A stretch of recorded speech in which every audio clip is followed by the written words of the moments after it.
What's good, ladies and gentlemen? So, welcome to a prelude to my podcast titled The Marshmallow Society. So, I thought I would give you some context to that interlude called The Marshmallow Society and provide a little bit of comic relief because what if I just released that interlude? Some of you may say, hey, why are you making this rant about three insignificant people, right? And their behavior. So this will provide the context to understand that with hopefully a little bit of comic relief because it has always been a mantra of mine that only the strong survive. Now, every single child of an Asian immigrant parent, now I don't care if that Asian race is Korean, Japanese, Chinese, Taiwanese, Filipino, Cambodian, Lao, Vietnamese, we keep going, Indonesian. We all know that our parents view us as property with no rights. We're only to be strictly obedient to the state dictator, who in our households were our parents. So it's like worse than living under US President Trump, UK Prime Minister Boris Johnson, Russia Prime Minister Vladimir Putin, or anyone perceived as a strong man around the world. So all of us are familiar with having to fight our parents for every single centimeter and inch of freedom. Even when we were in high school, right? We weren't allowed to go to any parties that all our friends were going to, correct? And then if we were able to gain this freedom by fighting every single Friday night for, say, 3 years, so by our senior year, we finally gained some freedom. Our curfew was ridiculously early at 10 p.m. And we all know that to Asian immigrant parents, 10 p.m. curfew means being home by 9:50. That's on time. And if you arrive at 10 p.m. in 1 second, you're going to be grounded because that's late. So that's why it's so easy for those of us that live in Asia to separate the Asian immigrant kids that grew up in the West versus the Asian kids that grew up in Asia. Because Asian kids that grow up in Asia have no respect for time. They will say, hey, meet me at 12 o'clock for lunch. And they might show up 12:30. That's early for them. 1 o'clock is on time for them. But if you make plans with the Asian immigrant kid and say, show up at noon, let's do lunch, they'll show up at 11:50 a.m. That's how we can tell the difference between an Asian immigrant kid and a kid that was born and raised in Asia. So if you think a 10 p.m. curfew for a 17-year-old kid was ridiculous for immigrant Asian parents, what's absurdly strict for American parents is absurdly lenient for Asian immigrant parents. Every night, every day of the week, Monday, Tuesday, Wednesday, Thursday, Friday, right? That was a school day. Meant for Asian immigrant parents, you can't leave the household. You come straight home, and then it's like we're under house arrest, like Jeffrey Epstein was under house arrest, right? So, and I'm not talking you can't go out, meaning you can't go out at night. This means you can't do anything once school hours end or whatever 52 extracurricular activities we're involved in. After that's over, you come straight home and then you're on lockdown at home. So if all your friends are playing street hockey, basketball, football after school with friends, normally the only way we could escape was if our parents were not home. Then we could sneak out, right? But then we'd have to try to figure out, hey, when is mom coming home, and try to beat her before she comes home so she thought we were home the whole time. Otherwise, there's no escaping from that lockdown period. Even if you said, I have no homework, I finished all my homework, doesn't matter. It's a school night, son, can't go out. What do you want me to do? Read this. You get a book on quantum physics or Cosmos by Carl Sagan. There is no downtime in Asian immigrant households. Downtime is for learning, not for fun. So in South Korea today, suicide rates are off the chart with kids because they're so unhappy with their parents' singular focus, not even on education, but on academia. And there's a huge difference between academia and education, because I know people with stellar academic pedigrees that are dumb as a rock. So the fact is that 85% of South Korean children are enrolled by their parents in hagwons. What are hagwons? Well, hagwons are after school programs meant to drill high school age kids so they can get the best possible scores on their national entrance examinations for university and college.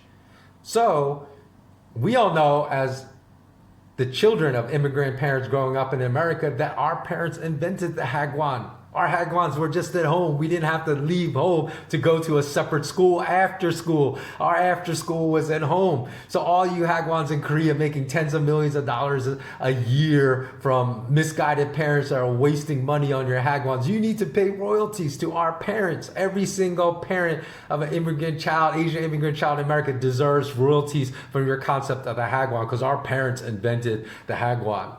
Now, as far as our ability to survive these types of unjust economic lockdowns, people say, hey, you guys are so resourceful, you're so resilient, how do you do it? It's because we learned that frugality from our parents. Whenever it came to holidays, like really special, important holidays for all my American friends, like birthdays, Christmas, they would get so excited. Oh, I can't wait to see what my parents got me for my birthday or Christmas. For us as Asian immigrant kids, we realized like, hey, friends are like, are you excited it's your birthday? We'd always be like, meh. And they're like, what's going on? Aren't you excited about the things you're gonna get? Because we knew we would always receive things that we just needed, because our parents were so practical that Christmas time, I already knew what I was gonna get. I was gonna get like underwear and socks. So they would just save it. Like if I needed it in November, they would save it for like December and then gift it to us.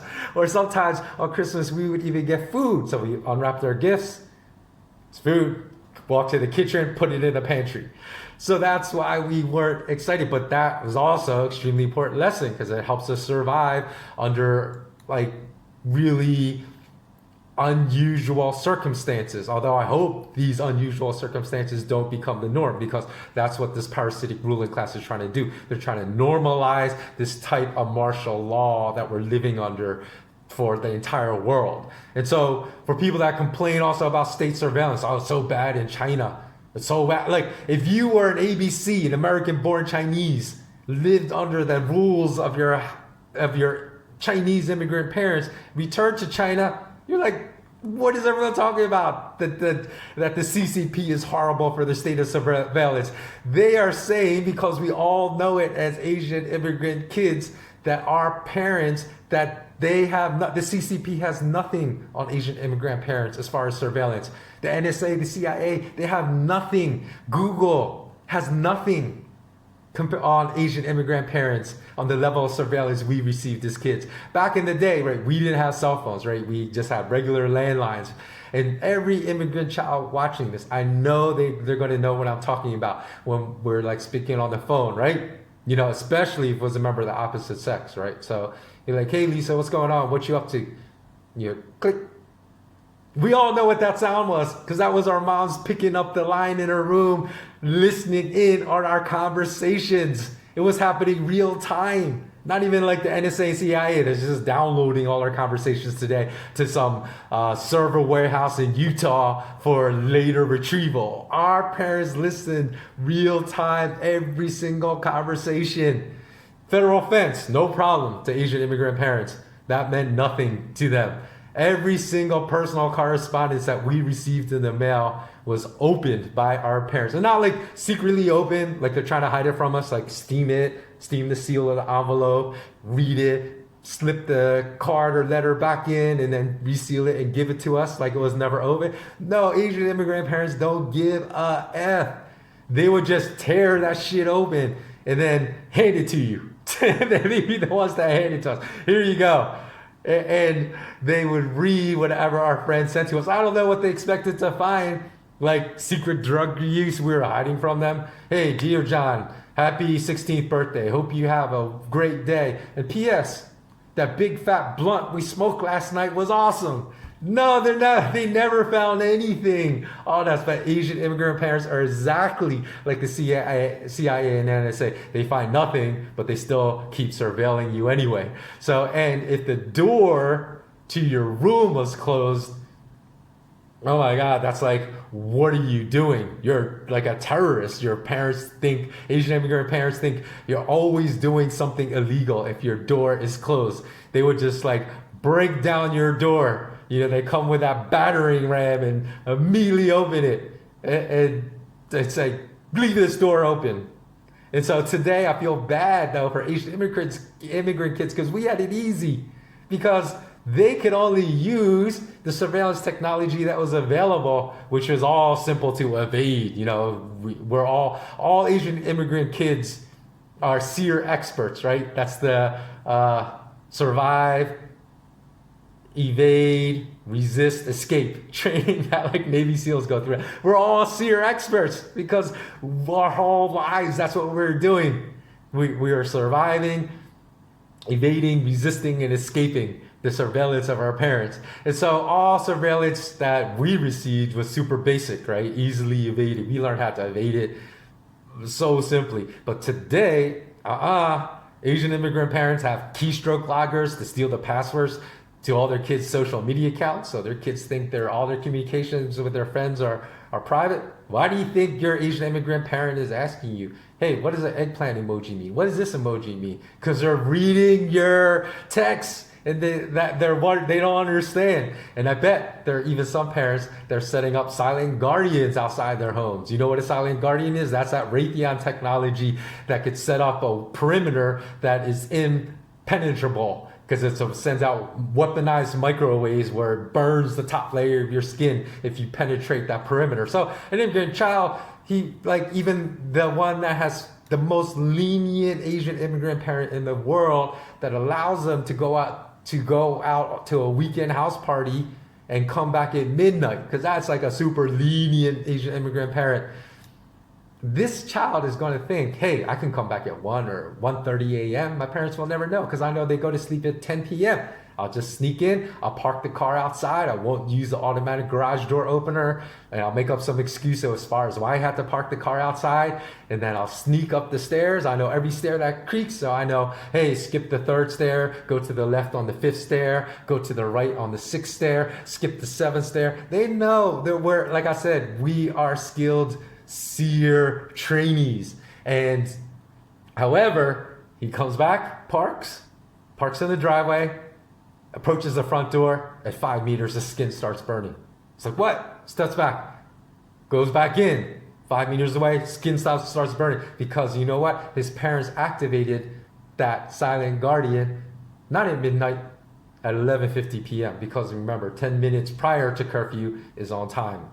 One second late after that is late. So come back and watch the Marshmallow Society because now that you have context, you're going to understand why I went off. It had nothing to do because basically I made that Marshmallow Society interlude. It's not like a full podcast. In response to my admin telling me that 3 patrons left and gave the reason for leaving as too much work. And the amount of work I give to my patrons, right, for like the investment and wealth building is 5 to 10 minutes a day. Because I release like a video, I might release like an article to read, but it amounts to 5 to 10 minutes a day on average for the entire month. That's how much work you have to do in order to make 75%, 100% profits on like certain assets that I discussed, on physical assets, on paper assets. We made well over 100% returns multiple times, well over 420% returns, 1,650% returns for my best stock, tip. So my answer was, really? You know, so basically the answer to giving is I'm soft as a marshmallow. That's why I'm leaving, because I don't even want to do 5 to 10 minutes work a day. All I want to hear from you is 30 seconds, bullet points, 4 bullet points. Tell me what to do. And even though it was just a handful, it's not a big deal, because like I said, it was a few. So I lost the cost of a pizza a month. So people were like, why are you reacting like this? It's not because of the monetary loss, obviously, because like I said, it's the cost of a pizza. Who cares? I went off because I can't believe there are people that are so soft in this world, because it's so different than what I went through as a kid, or even living here in Asia. Come to Asia. I'm telling you, just the work ethic here is going to blow your mind, because not only does everyone that's working corporate have their regular job, almost everyone I know has a side hustle. They're doing something else to make additional spending income. They have a side. Everything I owned as a child was 99% purchased with my own money. We don't get cars from our parents. We don't, everything I bought was with my own money. And that's like the difference, right? We have to grind for everything that we get. And as Asian immigrant kids, we were locked down for 17 years. So thus far, I've been locked down for 136 days and counting. I have like 5 shirts, 3 pairs of pants. If I'm locked down for another 5 years, I know I'll survive. I won't like it. I'll hate it. But I know I could survive, because we were locked down. Asian immigrant kids, when we were talking when we were younger, we said, hey, we're finally going to get our freedom at 17. And I'd be like, really? I was like, where are you going to school? They're like, Princeton. Where are you going to school? Yeah, where are you going to Princeton? School, Harvard. They said, where are you going to school? University of Penn. Because anything less than an Ivy League school, with the exception of maybe 2 other schools, MIT and Stanford, were unacceptable to our parents. If we didn't get into these universities, right, we wouldn't get fed at home. We'd be kicked out of the family. So I was like, was that really a choice? But then, my Asian immigrant friends would be like, yeah, but we don't have that constant surveillance. So we finally have our freedom.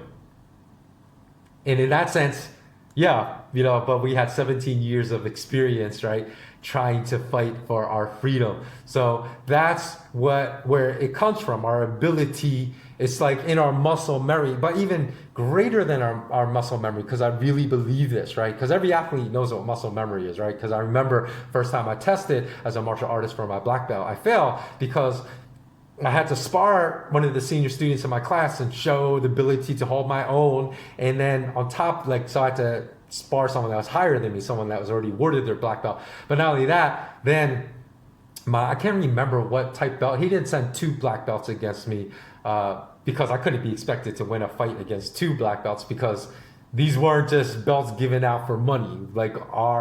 My sensei really made sure that if we were awarded a black belt, we earned that status. So he sent a second person in to fight me simultaneously, but he didn't let me know he was going to do that. So my muscle memory wasn't good enough where I could react to a second combatant with precision and effectiveness.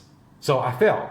And that was totally fair, because I didn't say, hey, that was unfair because you told me I was going to have to spar one person, you sent a second person in. I didn't, because I knew what his answer was going to be. He was going to be like, what are you going to do? You're going to cry in the real life situation if 3 people attack you? Are you going to say, just attack me one-on-one because you can't handle yourself? So I knew that was what he was going to say. So I didn't even, and I thought it was completely fair, right?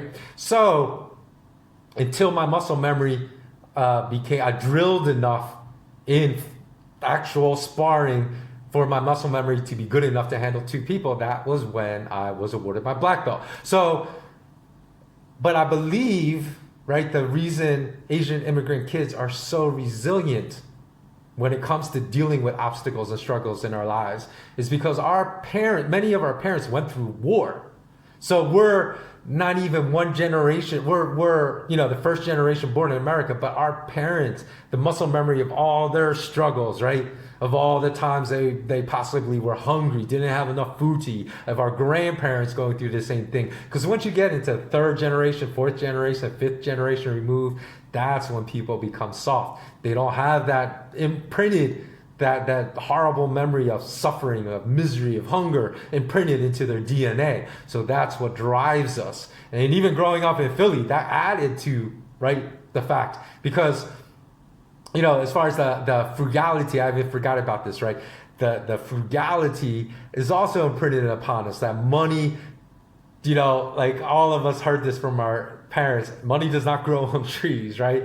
So we saw that type of frugality, getting stuff for Christmas that they had to buy for us anyways. We don't know the meaning of soft because our mattresses are rock hard, our pillows are rock hard, because our parents had the mentality, hey, if it's soft, then it's going to get destroyed in a year. But if we get something hard as a rock, that will last for like 10 years. So the word soft is not even in our vocabulary.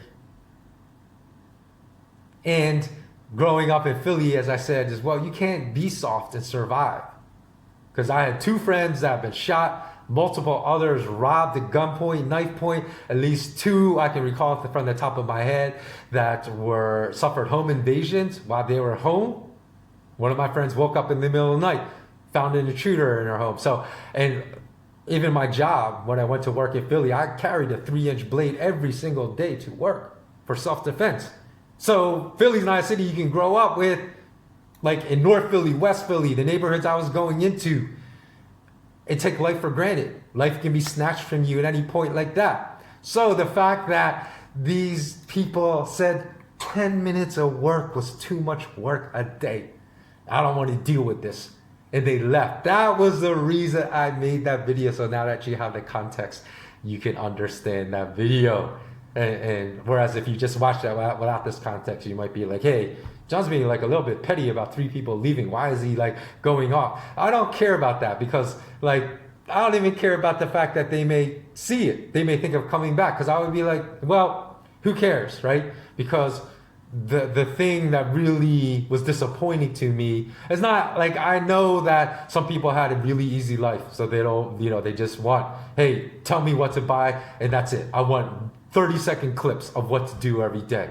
But the thing is, number one, I always see myself as a teacher. I want to teach people, hey, these are the reasons. I can't do that in 30 seconds. I could do that in 5 to 10 minutes if you're not willing to put that work in, then don't come by. But the thing is, as well, is that I understand what is going on in this world right now. I understand the civil war being waged against us by the parasitic ruling class. And every single nation around the world, it's happening. Like, people don't even realize with what happened in Beirut, they'll say that it's tragic and it's terrible, and it is, but they didn't even realize the tragedy that was happening before that.